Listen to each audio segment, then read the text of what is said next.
저는 초등학교 때 그 흔한 반장, 부반장 해봤던 적이 없어요. 근데 줄반장도 해봤던 적이 없어요. 저는 우등상도 타봤던 적이 없는 아이예요. 그야말로 볼품 없는 아이였어요. 성격은 어땠느냐, 우리가 4형제였는데 우리 집에 제가 막내였어.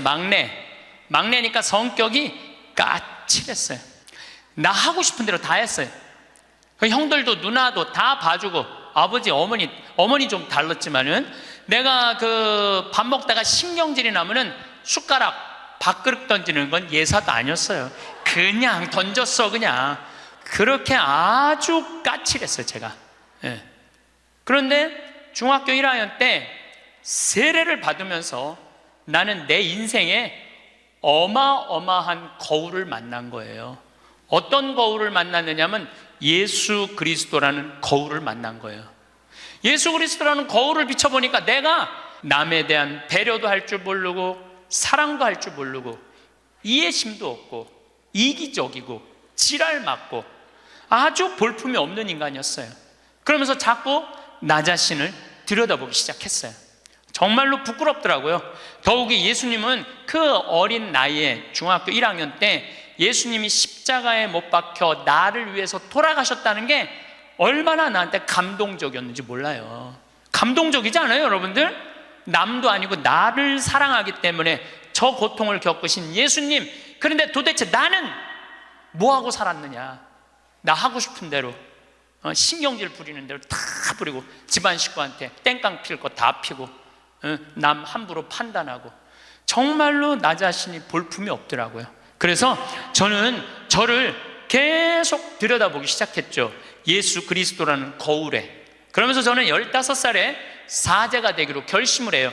내 인생이 너무 많은 영향을 미친 주님의 제자가 돼야 되겠다. 그래서 15살에 뜻을 세운 거죠. 공부하겠다는, 사제가 되겠다는, 지우학한 거예요. 공자님 말씀대로 15세이 지우학한 거예요. 뜻을 세운 거야. 내가 사제가 되겠다고 뜻을 세우고 나니까 내 인생에 대해서 고뇌하게 되더라고. 고뇌. 여러분들 인생에 고뇌해야 돼요. 소크라테스는 뭐라고 그러냐면은 자기 삶에 대해서 고뇌하지 않는 인간은 인간이 아니라고 그랬어요. 자기 삶에 대해서 내 삶이 지금 잘 살고 있느냐, 잘 살고 있지 않느냐 고뇌하지 않으면은 그 삶은 가치가 없다고 그랬어요. 가치가. 여러분들은 지금 살고 있는 삶이 가치 있어요, 가치 없어요? 고뇌해야 돼요.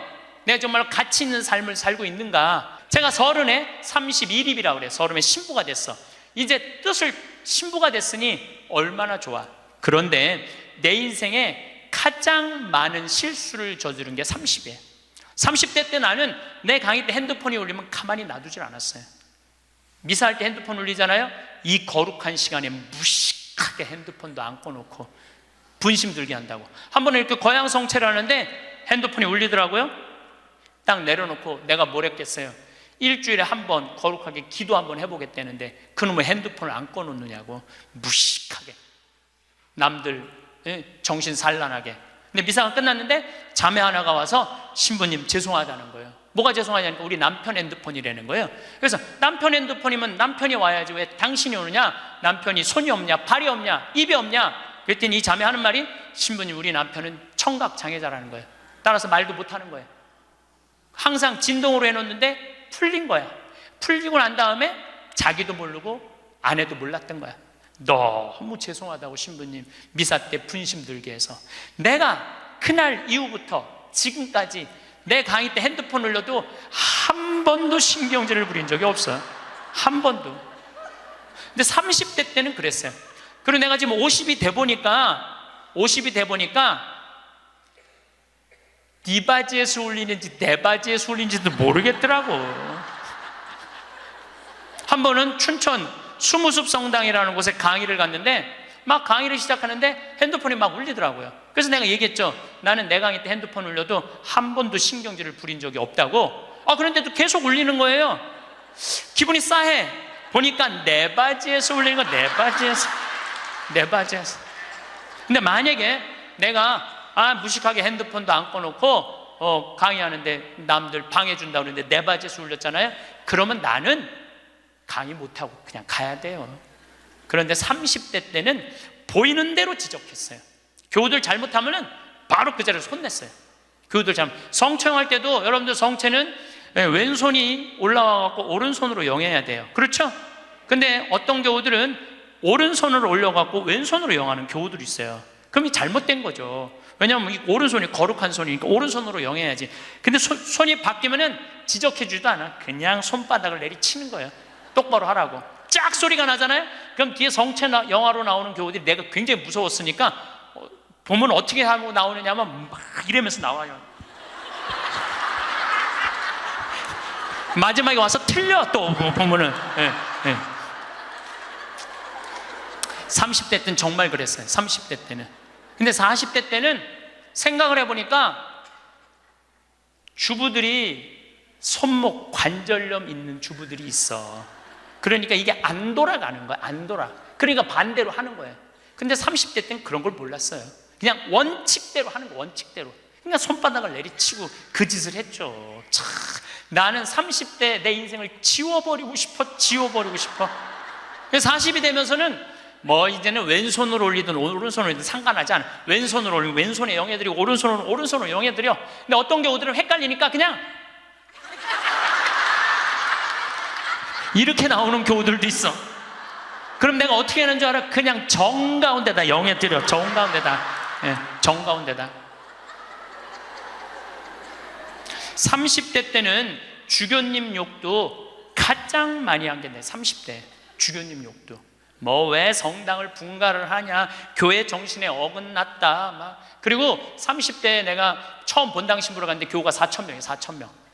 근데 사실은 신학교에서 공부했지 사회 경험이 뭐가 있어요. 근데 이 교우들은 막 교수들도 있고 박사들도 있고 무슨 국회의원도 있고 군수도 있고. 근데 이게 내가 모르는 척하고 잘 모르는 거 하면 내가 눌리잖아요. 그러니까 무조건 아는 척하는 거야. 무조건 아는 척하고 틀려도 일단 우기는 거야. 따라오라고. 30대 때는 정말 그랬어. 30대 때는 참 내가 보기엔 참 한심한 시간을 보냈죠. 30대 때 가장 후회되는 게 사람을 만날 때 목적으로 만났어요. 무슨 얘기냐면 군수, 국회의원, 돈 많은 사람들 만나면 나 환경운동하는데 저 사람 좀 도와주지 않을까? 그래서 참 시간 만들어서 만나주고, 아니 뭐 저 교우들이 뭐 그냥 평범한 교우 나 바쁘다 그러고 그런 사람들이 만나자 그러면 그냥 시간 내서 만나고 정말로 지워버리고 싶은 내 모습 중에 하나였어요. 30대 때 일입은 했으나 성숙하지 못한 나이였죠. 쓰긴 섰지만은 성숙하지가 않았어요. 30대 때. 그러니까 30대 때는 배신도 많이 당했어요. 배신을 왜 당했겠어? 내가 바라는 게 많은데 부자들 막 오면 신부님 내가 좀 도와줄 수 있을 것 같아요. 뭐 땅이 팔리면은 뭐 도와줄 수 있을 것 같아. 그래갖고 계속 만나고 밥도 먹고 그러는데 이놈의 땅이 팔리지도 않고 도와줄 생각도 안 하는 거야. 30대 때는 그랬어요. 30대 때는 이렇게 생각해 보면은 나 혼자 잘난 척하고 아는 척하고 있는 척하고 그랬던 세월이 내 30대. 그리고 30대 때는 듣지도 않았어요. 그냥 내 말하기 바빴어. 내 말하기 바빴던 게 30대 내 인생이었죠. 30대는 무슨 일을 많이 할까? 일에 매달렸어요. 그래서 저는요 30대 때 일 많이 했어요. 빈병 모으기 운동을 했는데 한 달에 20만 병씩 모았어요. 20만 병씩. 그냥 막 일에 매달렸어. 일에. 그리고 무슨 뭐 폐식용유 모아갖고 하면 막 경기도에 있는 아파트에 그냥 폐식용유 설치하고 막 트럭 5대 막 4대 해갖고 일에 매달렸어. 일에. 그러니까 30대 때 내가 보니까 미쳐서 산 것 같아. 미쳐서. 근데 지금 생각해 보니까 지금은요 일에 안 매달려요. 일을 많이 하는 건 아무 의미가 없더라고요. 때가 되면 다 두고 떠날 거야. 일에 매달리면 행복하지 않아. 뭐가 행복하냐면 그냥 행복하면 돼. 오늘 행복하면 돼. 오늘. 그럼 뭐 일은 중요한 게 아니야. 오늘 행복해갖고 일이 되면 좋은 거고 안 되면 말고. 근데 30대 때는 일 때문에 오늘의 행복을 내가 포기한 시기가 30대예요 40이 되면서 내가 불혹의 나이가 돼. 40이 불혹이라고 그래요. 불혹. 이 불혹이라는 게 무슨 뜻이냐면 유혹이 없는 나이야. 흔들림이 없는 나이야. 의심이 없는 나이야. 40이 딱 되고 보니까 주교님들이 이해가 되더라고요. 주교님들이 우리 수원교구 신부가 500명인데 그 중에 잘 사는 신부들도 있지만 사고 치는 신부들이 얼마나 많아요. 여자 문제, 돈 문제, 교우들하고 싸우는 문제, 정말 복잡하겠더라고요. 그 500명의 신부들을 관리하려고 그러니 주교님들이 얼마나 머리가 아파요. 이해가 되더라고요, 주교님이. 그래서 내가 40살 이후에 그런 주교직이 얼마나 어려운 걸 이해하고부터는 주교님을 욕한 적이 한 번도 없어. 이날 이때까지. 이해가 되니까.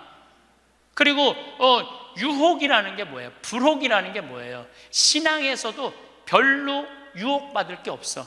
하느님에 대한 확신, 하느님이 이 세상에 오셨고 예수님 부활한 거에 대한 확신, 그리고 하늘나라 올라가셔서 우리 인생에 관여하고 있는 거에 대한 확신. 요즘 예수님 부활에 대한 확신이 왜 더 드느냐 하면은, 여러분들 예수님이 십자가에 못 박히기 전에 매질 당했다고 그래요. 채찍질. 그래서 40대 이상 맞으면 죽는다고 그래요. 근데 예수님이 그 40대 39대를 맞았다는 거야.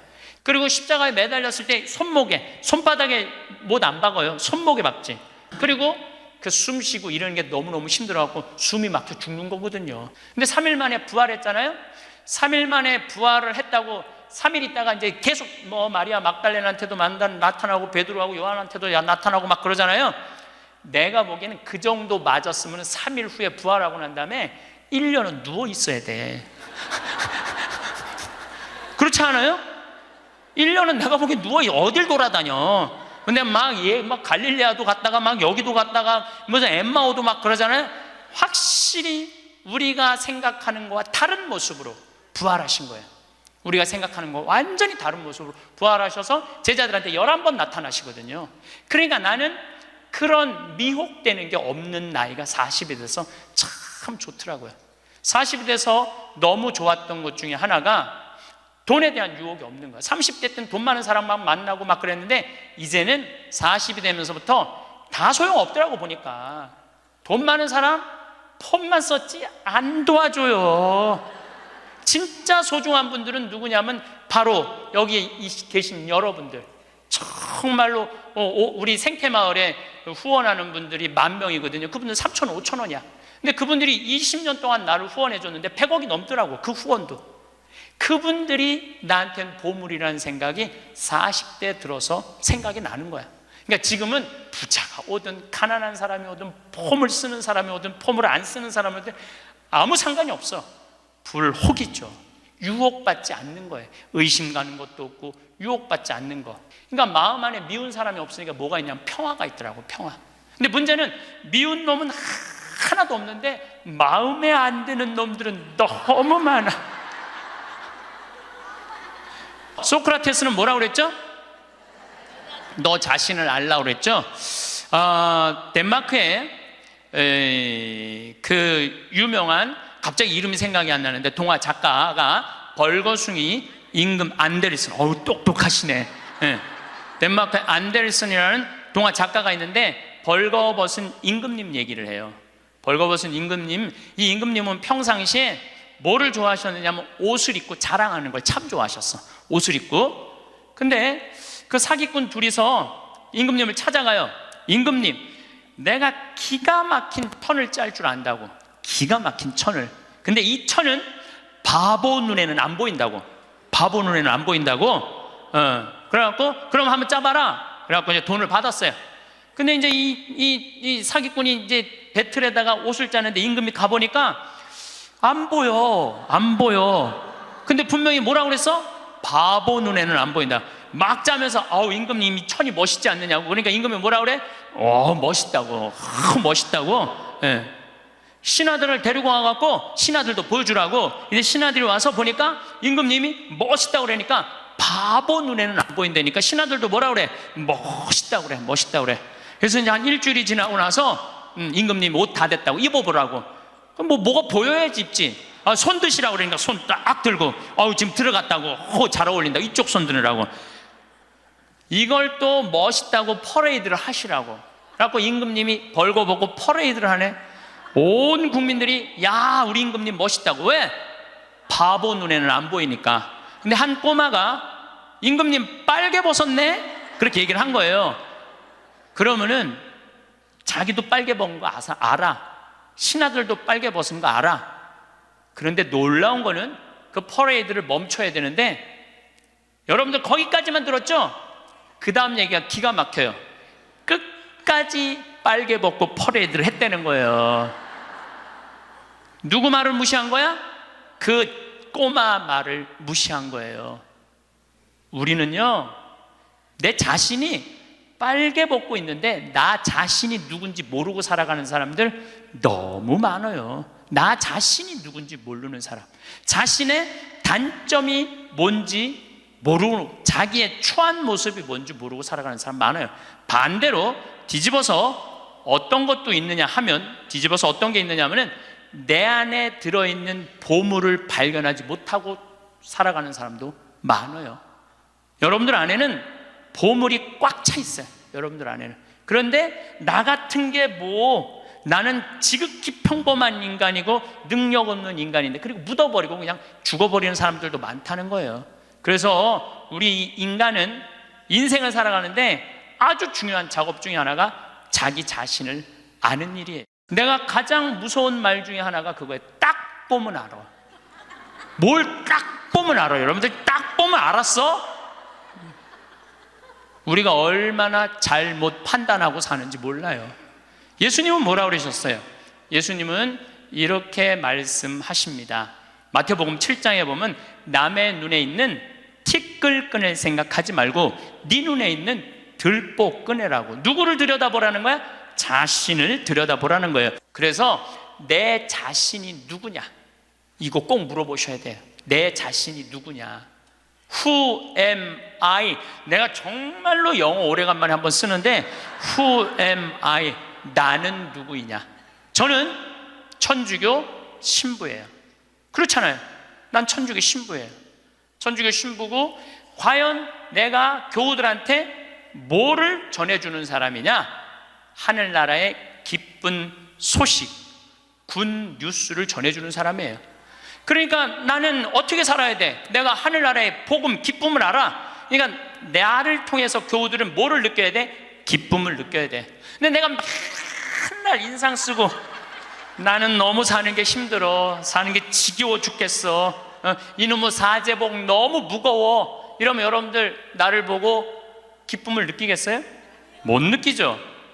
하느님으로부터 오는 기쁨을 나는 교우들한테 전해줘야 돼. 또 요한 1서의 말씀처럼 사랑, 하느님의 사랑, 우리가 하느님을 사랑하는 게 아니라 하느님이 우리를 사랑하는 것을 나는 교우들한테 알려줘야 돼. 왜? 나는 사제니까. 나는 사제니까 내가 누구냐를 물어봤을 때 교우들은 날 통해서 위로를 받아야 돼요. 누가 전해주는 위로? 예수님이 전해주는 위로를 받아야 돼. 기쁨을 받아야 돼. 요즘은 이제 4년 전부터 제가 잠비아를 이렇게 다니고 있는데 전 참 행복해요. 왜 행복했냐면 한국은 뭐라고 해도 먹고 살만한 나라예요. 지금 뭐 어쩌고 저쩌고 해도 경제 세계 12위야. 국민소득 28,000달러야.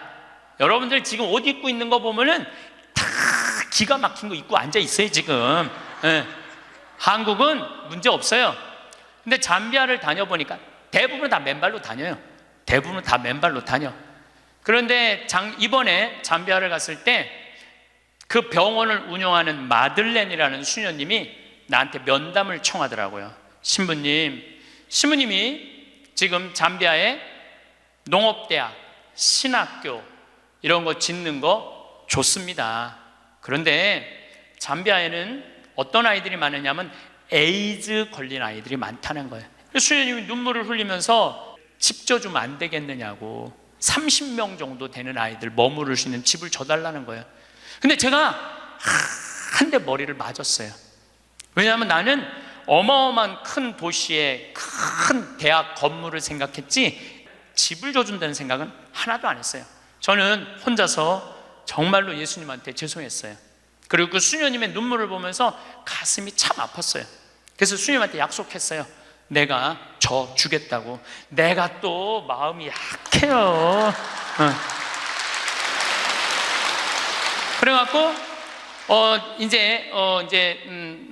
이 담도 다 치고 이제 이 바닥 공구리도 다 치고 이제 올라가기 시작을 했어요. 그 사진이 오는데 기분이 너무너무 좋더라고요. 그러니까 내가 누구냐라는 질문을 하기 시작하니까 내가 어떻게 살아야 되는 답이 나오는 거야. 내가 누구냐.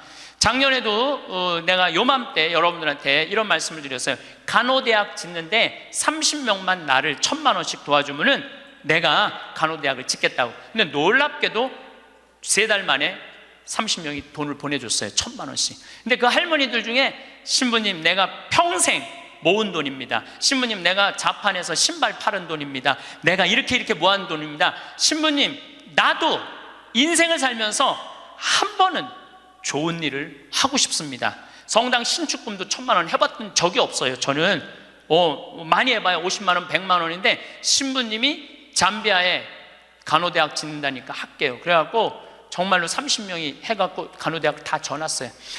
그래서 나는 누구인가, 나는 천주교 사제로서 어떻게 살아가야 하는 게 답이 나와요. 내가 만약에 학교 교사야, 학교 교사면은 어떻게 해요?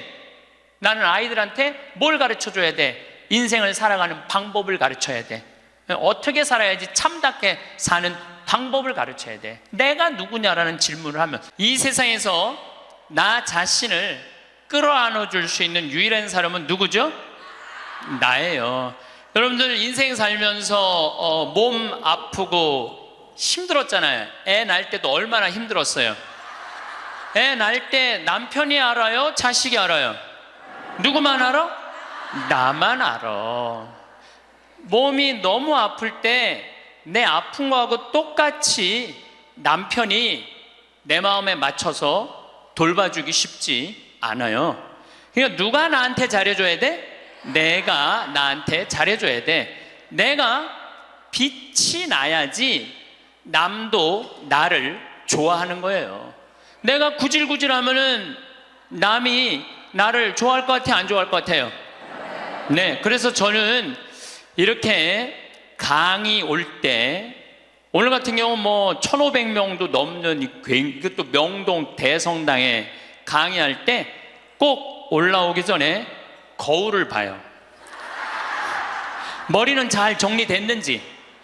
그리고 제일 중요한 거는 바지의 작구는 올라갔는지. 네, 이거 제일 중요하게 여겨요. 만약에 내가 바지의 작구가 내려가잖아요? 그럼 여러분들은 눈은 여기 와 있고 생각은 딴 데가 있는 거예요. 딴 데. 저 신부님 저거 바지에 작구 내려갔는데 내가 아무리 좋은 얘기를 해도 여러분들 귀에 들어가지 않아요. 무슨 얘기냐면 남 앞에 나설 때 나 자신을 점검하는 일은 참으로 중요한 일이에요. 여러분들도 오늘 나오실 때 거울 한번 보셨어요? 안 보셨어요? 명동 성당에 오는 건데. 그렇죠? 제가 한 2년 전에 어느 천주교가 아닌 일반 기관에 강의를 갔어요. 근데 거기는 저를 초청하고 싶어서 2년 동안 섭외를 하다가 내가 2년 만에 시간이 돼서 그 기관에 갔어요. 갔는데 딱 나를 맞이하는 분을 보면서 정말로 나를 정말로 애타게 기다렸구나 한눈에 알아보겠더라고요. 왜 한눈에 딱 알아봤느냐 하면은 얼굴에 화장을 어마어마하게 했어. 얼굴에 이 마스카라를 얼마나 말아 올렸는지 눈이 막 뒤집어지려고 그래. 눈이 볼에 얼마나 예쁜 색깔을 칠했는지. 근데 이분이 루즈도 굉장히 짙게 발랐어요. 루즈도. 그런데 루즈를 굉장히 두껍게 발랐는데 바빴는지 루즈가 입술에서 선에서 벗어나갖고 살짝 올라왔어. 2시간이었는데 1시 반에 거기 가서 커피를 30분 동안 마시는데 30분 동안 무슨 얘기를 했는지 하나도 기억이 안 나요. 뭐만 기억에 남냐면 이것만 기억에 남네요. 이것만. 루즈 올라간 것만 기억에 나는 거예요. 2년이 지난 지금도 그분을 생각하면 아무 생각이 안 나. 뭐만 생각나냐면 이것만 생각이 나. 이것만. 그분이 굉장히 그날은 그 지역 기관장들 초청 강의 날이었어요. 그렇게 중요한 날에 나설 때 화장을 하고 난 다음에 거울을 한 번만 점검을 했다면 나한테 이 느낌을 주지 않았을 텐데. 근데 더 슬픈 건 뭐였느냐 하면 그 사무실에 직원이 8명이 있었어요. 8명이 있었는데 아침부터 그걸 봤을 거예요. 근데 아무도 얘기해 주지 않은 거예요. 선생님, 지금 루즈가 선에 벗어났어, 입술에서. 그러니까 화장실에 가서 화장 좀 고치세요 라고 말을 해줬다면 이분은 그 창피를 당하지 않았을 거예요. 우리는 인생을 살아가면서 내가 내 자신을 점검하는 일도 중요하지만 내가 나를 점검할 수 없다면 누가 나를 점검해 줘야 되냐면 친구가 나를 점검해 줘야 돼요. 그래서 여러분들 인생에는요, 친구가 참으로 중요해요. 친구, 나를 점검해 줄 수 있는 친구. 내가 지금 제대로 살고 있나? 제대로 살고 있지 않는가? 옆에서 혼내주고 충고해 줄 친구가 필요하다는 거예요. 저는 신부로 살면서 뭐 좋은 신부들이 많죠. 내 멘토가 3명이 있어요. 첫 번째 멘토 신부는 나보다 3살 나이가 많은 신부예요. 이분은 우리 수원 교구에 사회복지를 꽤 오래 하신 분이에요. 항상 장애자들하고 사시는 분이에요. 근데 이분하고 얘기를 하면은 굉장히 영성적이에요. 정말로 신비가들, 영성가들 이야기를 이렇게 해줄 때 이 신부님을 만나서 하룻밤 자면서 얘기를 하면은 하루 피정하는 기분이에요. 근데 하루는 평창 우리 생태마을에 하룻밤 저하고 이야기를 나누려고 오셨어요. 근데 갑자기 내 옷장을 딱 열어보시더니 제가 강의를 많이 하니까 양복이 많잖아요. 또 내가 한 번은 이렇게 양복이 이렇게 긴 거 이렇게 입고 방송에 나갔더니 할머니들이 신부님 저 긴 양복 입는다고 양복을 맞춰서 보내준 양복도 많아. 평창까지. 그러니까 양복이 한 10몇 벌이 있었어요. 근데 그 신부님이 이런 이야기를 저한테 하시더라고요. 황 신부, 아무리 강의하는 신부지만 양복이 너무 많은 거 아니야? 예수님은 한 벌만 입고 다니라고 그랬는데, 근데 실질적으로 그분은 양복이 2벌밖에 없으세요. 내가 그때 얼마나 창피했는지 몰랐어요. 얼마나 내 자신이 부끄러웠는지 몰라요. 그래서 그 양복 다 정리해갖고 여기 주고 저기 주고 양복을 줄였어요. 그러니까 무슨 얘기냐면 나를 혼내줄 수 있는 신부가 중요한 거예요. 한 2주 전에 저한테 무슨 일이 있었느냐면 어떤 자매님이, 평창이 굉장히 춥거든요. 기본적으로 영하 10도에서 15도가 내려가요. 산속이니까. 그러니까 신부님 추우니까 이거 옷 하나 신부님 거 샀다고 밤에. 근데 딱 입었는데 옷이 따뜻하게 느낌이 좋더라고요. 근데 신부님 뭐 택인지 그거 띄시면 안 된다고, 혹시 수리받을 일이 있으면 그게 필요하니까 신부님도 휙 버리지 마시라고. 그래서 이제 집에 와갖고 그걸 띄고 딱 가격표를 딱 봤는데 165만 원짜리야. 어쩐지 좋더라고. 그런데 그걸 보고 누구 생각이 났느냐면 우리 베드로 신부 생각이 났어요. 베드로 신부가, 장애자들하고 사는 신부가 내가 이 옷을 입고 다니면 뭐라고 그럴까? 분명히 너 제정신이냐 혼냈을 거예요.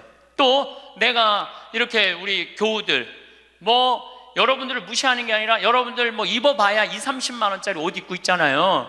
근데 내가 160만 원짜리 잠바 입고 다니면서 행복을 얘기할 수 있는 자격이 있을까? 그래서 다음날 그 옷을 그분한테 돌려줬어요. 내가 고민을 어마어마하게 했어요. 근데 돌려주면서 이런 말을 했어요.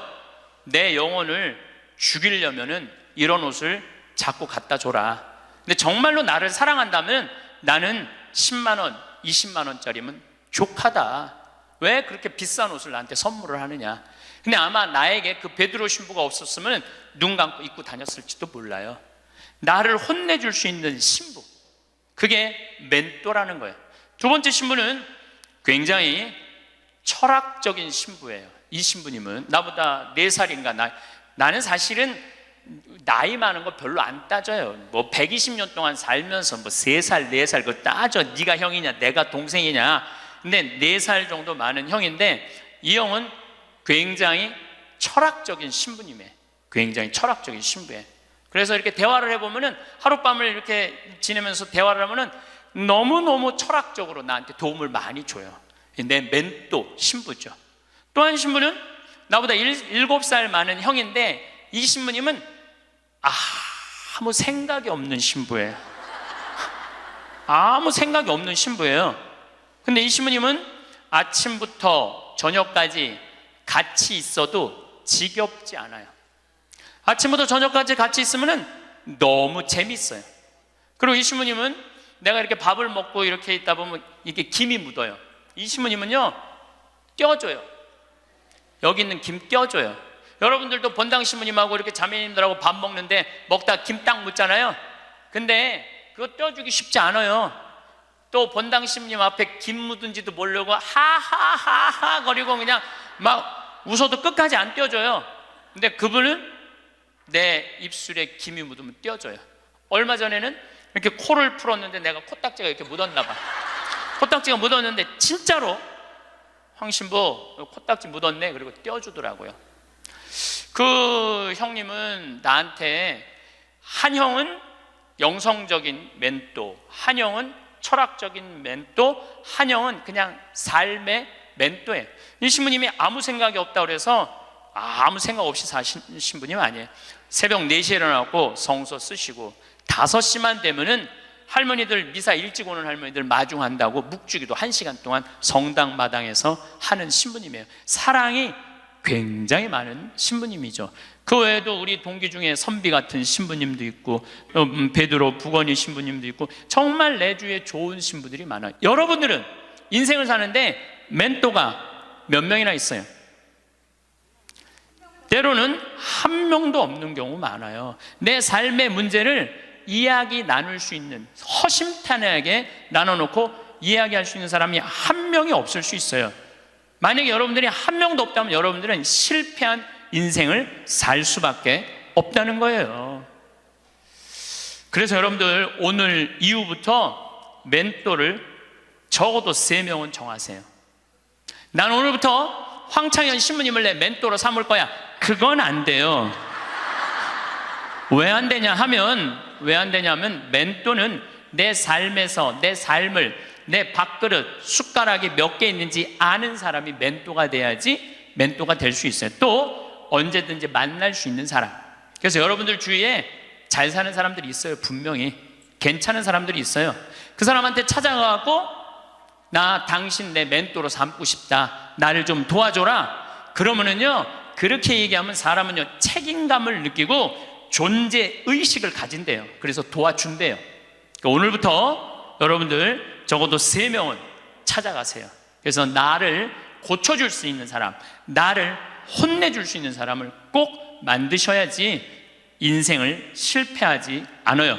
친구를 잘못 두면요 인생을 망가뜨릴 수 있어요. 그래서 리카싱이라는 분은 중국의 최대의 갑부예요. 이분이 어떤 친구를 사귀지 말아라. 우리 이건희 회장님은 재산이 13조인데 이 리카싱은 재산이 30조야. 어마어마한 부자예요. 1년에 3천억씩 장학금을 내놓는 분이에요. 자기는 항상 이코노미 타고 다니면서. 대단한 분이죠. 근데 이분이 6불합 7불교라고 그래. 어떤 사람이랑 동업하지 말아라. 첫 번째, 개인적인 욕심이 너무 강한 사람과 동업하지 마라. 사명감이 없는 사람과 동업하지 마라. 사명감이 없는 사람. 세 번째, 인간미가 없는 사람과 동업하지 마라. 부정적인 사람과 동업하지 마라. 인생에 원칙이 없는 사람과 동업하지 마라. 우리가 인생을 살면서는 원칙이 꼭 필요해요. 저는 어떤 원칙이 있느냐면 1 더하기 1은 2다. 이게 내 인생의 원칙 중에 하나예요. 무슨 얘기냐면 1억 드리고 1억 은행에 대출 받아갖고 2억짜리 아파트 사면 2억이야. 근데 우리는 무슨 생각해? 1억 내 돈 갖고 1억 대출 받아갖고 2억짜리 아파트 사면 10억 되길 바라잖아요. 그때부터 불행한 거예요. 그래서 나는 1 더하기 1은 10이 아니라 1 더하기 1은 2야. 욕심 부리지 말라는 거예요. 그리고 내 인생의 원칙 중에 하나는 그달에 번 돈은 그달에 다 써라. 이게 내 원칙이에요. 그달에 번 건 그달에 다 써라. 예. 특히 신부는 쌓여 있으면은 딴 생각하게 돼 있어요. 그래서 그달에 번 건 그달에 다 써라. 그럼 내 최고의 원칙은 뭐냐면 인생은 별거 없다. 먹고 마시고 놀자. 여러분들, 제가 작년에도 말씀드렸고 올해도 말씀드렸어요. 인간은요, 먹고 마시고 놀지 않으면요 인간이 안 돼요. 사람은요, 평범한 사람들이랑 먹고 마시고 웃고, 우리 예수님처럼 먹보요 술꾼으로 어려운 사람들 속에서 살아야지 사람이 되는 거예요. 그걸 못하면은요 많은 부분을 잃어버릴 수 있어요. 그리고 감사할 줄 모르는 사람과 동업하지 마라. 그리고 7. 불교, 불효하는 놈과 사귀지 마라. 사람에게 각박하게 구는 사람과 사귀지 마라. 시시콜콜 따지는 사람과 사귀지 마라. 받기만 하고 주지 않는 사람과는 사귀지 마라. 이게 내 원칙 중에 하나예요. 받기만 하고 주지 않는 사람과는 사귀지 마라. 저는 참 많이 받아요. 정말 많이 받는 사람 중에 하나예요. 작년에 할머니가 나한테 100억 기증했는데 올해 100억을 더 기증해갖고 200억을 내가 받았잖아요. 그리고 내가 잠비아 돕는다고 1000만 원씩 도와달라고 그랬는데 그렇게 100명도 넘게 저를 도와줬어요. 정말 그 명단을 쭉 보니까 나한테 정말 많은 분들이 1000만 원씩 보내줬더라고요. 이번에 내가 가을에 내 배추 심고 고추 심고 무 심어갖고 김장해갖고 농약 하나도 안 친 거, 그래갖고 다 보내줬어. 그분들 싹 다 보내줬어. 싹 다 보내줬는데 내가 그랬잖아요. 받기만 하고 주지 않는 사람하고는 사귀지 말라고. 근데 나는 정말 고마워서 보내준 거야. 그런데 놀랍게도 신부님, 우리가 이런 거 바라고 신부님한테 봉헌한 거 아니에요.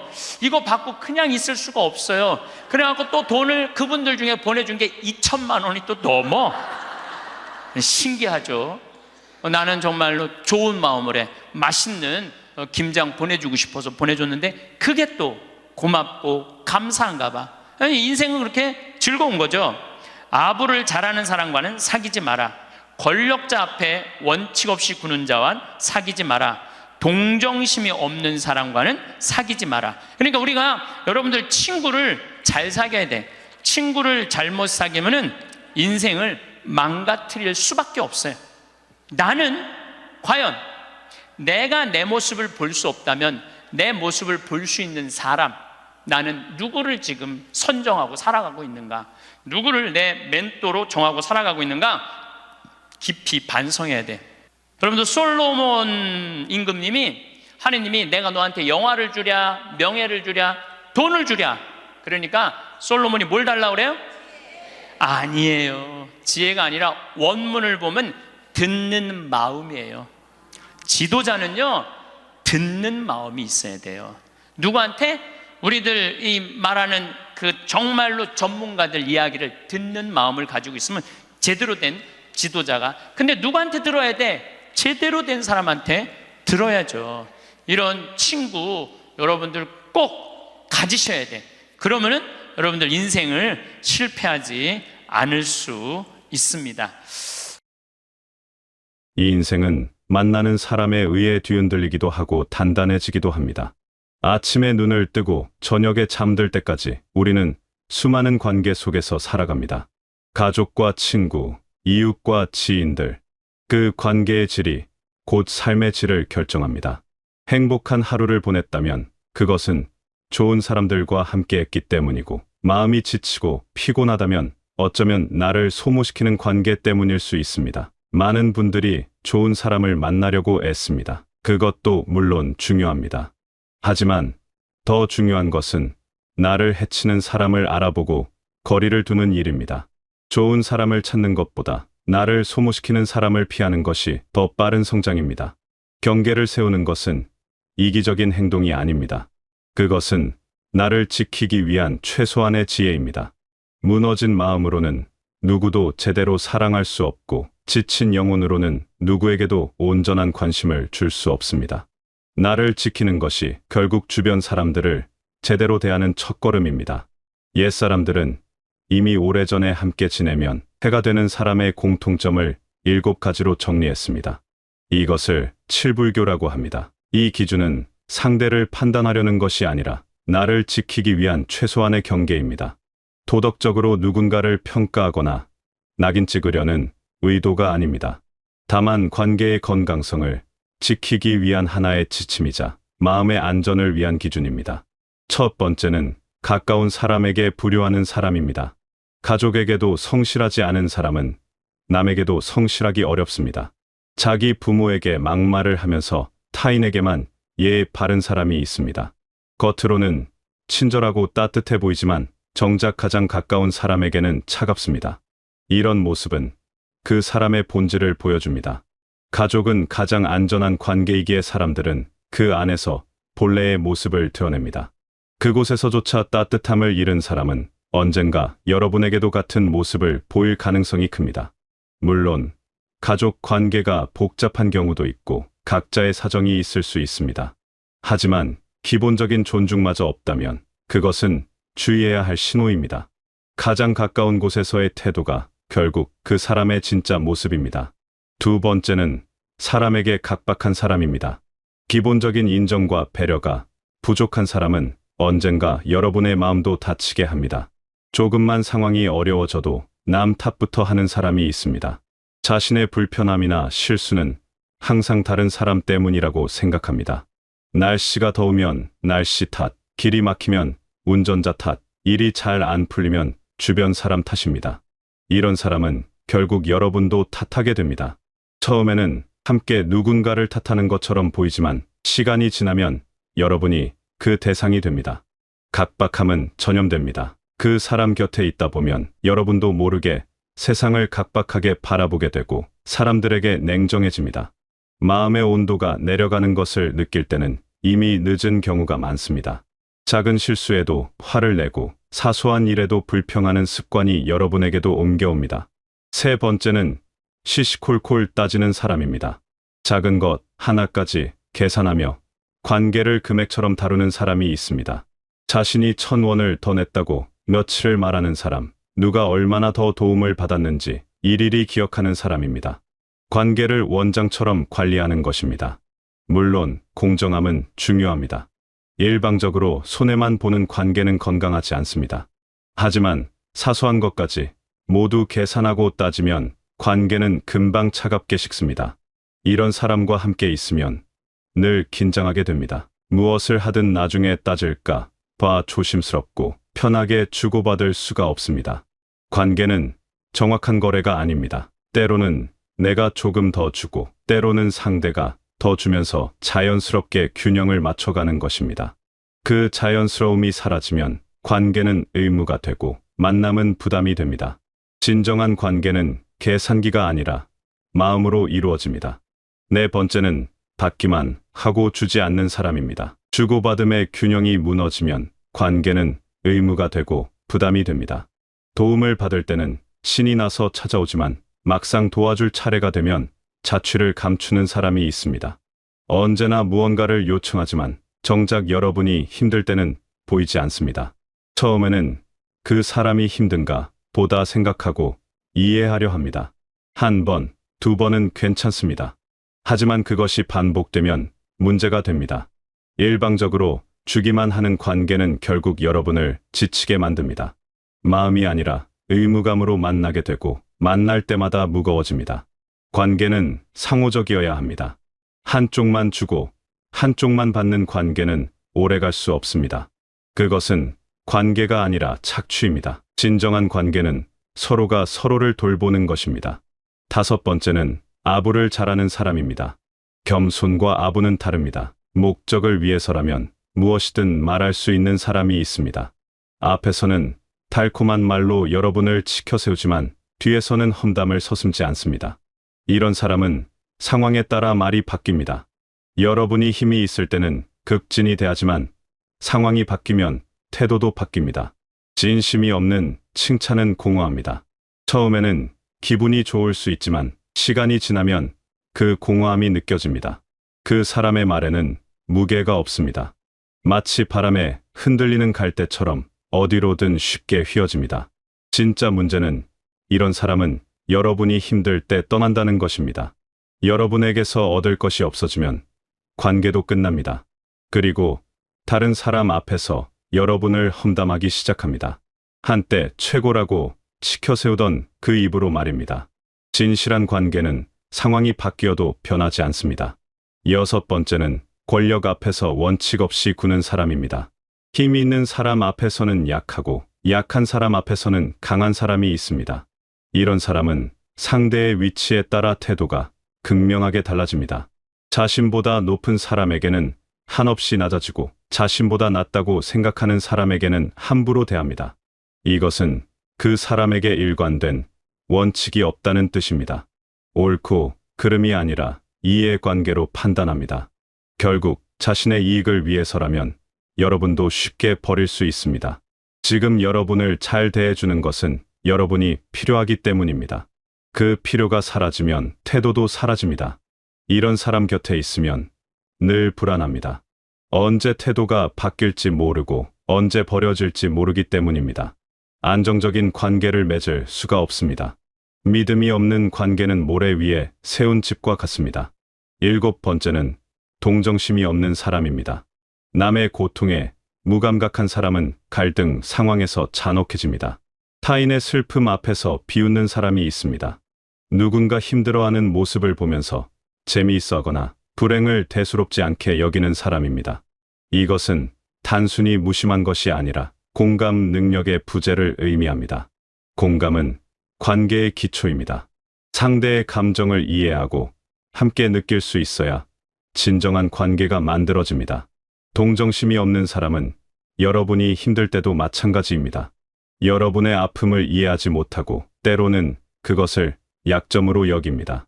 더 심각한 것은 이런 사람은 여러분의 상처를 더 크게 만들 수 있다는 점입니다. 도움을 청해야 할 순간에 오히려 상처를 주는 말을 서슴지 않습니다. 그들에게는 타인의 고통이 현실이 아니라 그저 하나의 정보일 뿐입니다. 진정한 관계는 기쁨도 함께 나누지만 슬픔도 함께 견디는 것입니다. 이 7가지를 읽으면서 혹시 주변에 누군가가 떠올랐을 겁니다. 아니면 과거의 어떤 관계가 생각났을 수도 있습니다. 여기서 중요한 것은 이런 사람을 무조건 끊으라는 것이 아닙니다. 세상에는 완벽한 사람이 없고 누구나 때로는 이런 모습을 보일 수 있습니다. 중요한 것은 그것이 일시적인 모습인지 아니면 그 사람의 본질인지를 구분하는 것입니다. 한두 번의 실수로 사람을 판단할 수는 없습니다. 하지만 반복되는 패턴이라면 그것은 주의해야 할 신호입니다. 무리하게 관계를 유지하는 것이 미덕은 아닙니다. 참고 견디는 것이 항상 옳은 것은 아닙니다. 때로는 거리를 두는 것이 여러분 자신을 위해서나 상대를 위해서나 더 나은 선택일 수 있습니다. 경계를 세우는 것은 이기심이 아니라 건강한 삶의 기본입니다. 여러분이 지쳐서 무너지면 아무도 제대로 돌볼 수 없습니다. 나를 지키는 것이 결국 다른 사람들에게도 더 나은 내가 되는 길입니다. 건강한 경계는 건강한 관계를 만듭니다. 관계에서 거리를 둔다는 것은 미워하거나 싫어한다는 뜻이 아닙니다. 다만 나의 마음과 시간을 보호한다는 의미입니다. 모든 사람과 가깝게 지낼 필요는 없습니다. 가까운 사람은 소수면 충분합니다. 오히려 소수의 진실한 관계가 수많은 피상적인 관계보다 훨씬 값집니다. 여러분의 에너지는 유한합니다. 그 에너지를 어디에 쓸 것인가는 여러분이 선택할 수 있습니다.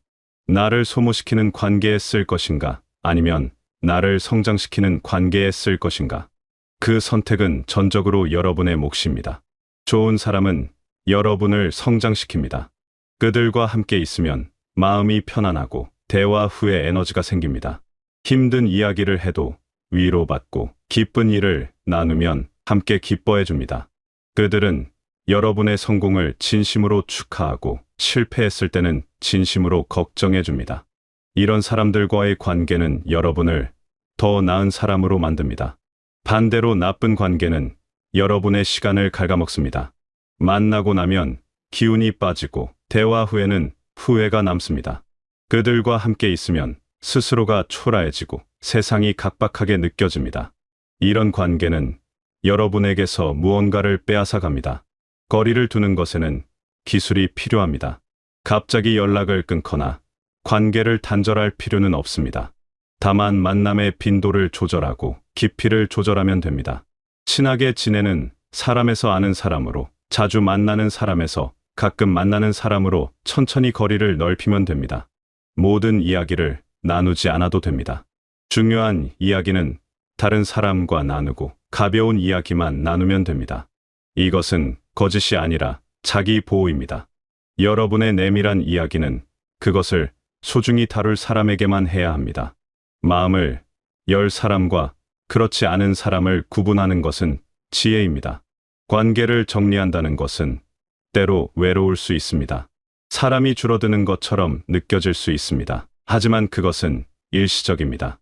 나를 소모시키는 사람을 멀리하면 결국 더 좋은 사람이 들어올 공간이 생깁니다. 나쁜 관계로 가득 찬 삶에는 좋은 관계가 들어올 자리가 없습니다. 시간도, 마음도, 에너지도 이미 다 써버렸기 때문입니다.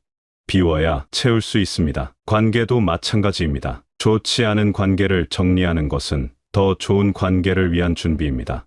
관계는 숫자가 아니라 질입니다. 1000명을 알아도 진심으로 대화할 사람이 없다면 외로운 것입니다. 반대로 5명만 알아도 마음을 나눌 수 있다면 풍요로운 것입니다. 많은 사람을 만나는 것보다 좋은 사람을 만나는 것이 중요합니다. 여러분의 시간은 귀합니다. 그 귀한 시간을 나를 지켜줄 사람과 함께 하시길 바랍니다. 관계의 질이 곧 삶의 질입니다. 혹시 지금 힘든 관계 때문에 고민하고 계신가요? 어떤 사람과 거리를 둬야 할지 망설이고 계신가요? 그렇다면 이것만 기억하시길 바랍니다. 여러분을 소중히 여기는 사람은 여러분을 지치게 만들지 않습니다. 진짜 좋은 관계는 편안합니다. 애쓰지 않아도 되고 가식적일 필요도 없습니다. 있는 그대로의 모습으로 함께할 수 있는 사람, 그런 사람이 진짜 좋은 사람입니다. 여러분은 소중한 사람입니다. 그 소중함을 지키는 것은 여러분의 책임이자 권리입니다. 누구도 여러분을 함부로 대할 권리가 없습니다. 나를 소모시키는 관계에서 벗어나는 것을 두려워하지 마세요. 그것은 나를 사랑하는 방법입니다. 여러분의 마음이 평화롭고 여러분의 하루가 따뜻한 사람들로 채워지기를 바랍니다. 그리고 여러분 스스로가 누군가에게 좋은 사람이 되기를, 따뜻한 관계를 만들어가는 지혜로운 분이 되시길 바라겠습니다.